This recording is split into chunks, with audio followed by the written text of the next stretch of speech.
Music by Kanhaiya Rathod.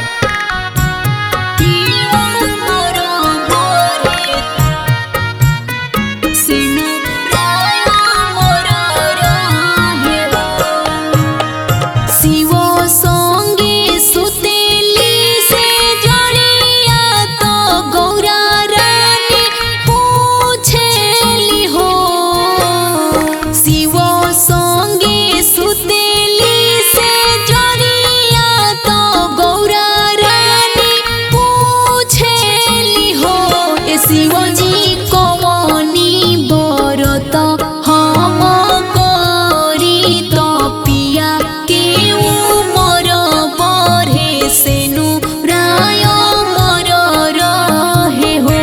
ए शिवजी कवनी बरत हम करी तपिया केउ मोर बरे सेनु राय मोर रहे हो।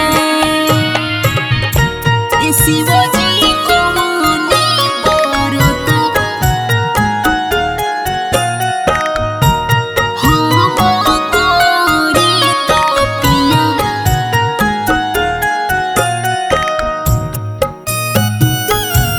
केउ मोर बरे सेनु राय मोर रहे हो। एताना बचन शिवजी सुनिले तो मने मुस्काइले हो। एताना बचन शिवजी सुनिले तो मने मुस्काइले हो। ए गौरा तीज के तू करी हबरतिया तपिया केउ मोर बरे सेनु राय मोर रहे हो। ए गौरा तीज के तू करी हबरतिया तपिया केउ मोर बरे सेनु राय मोर रहे हो। ए गौरा तीज के तू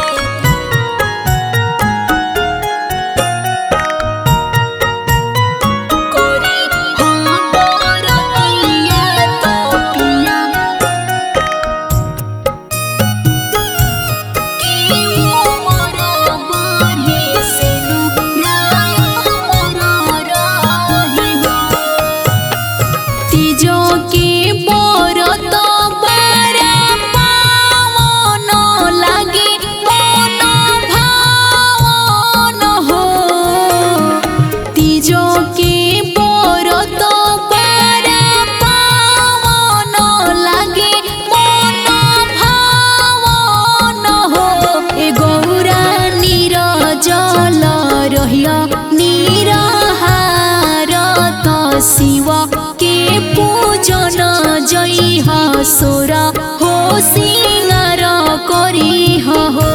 ए गौरा निरजल रहिया निराहार त शिव के पूजन जई सोर हो सिंगार करी हो। ए गौरा निरजल रहिया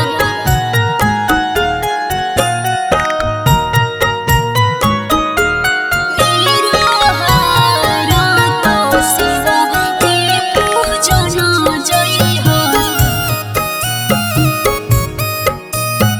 सोर हो सिंगार करी हो। जे कोई तीज के व्रत करे विधि से पूजन करे हो।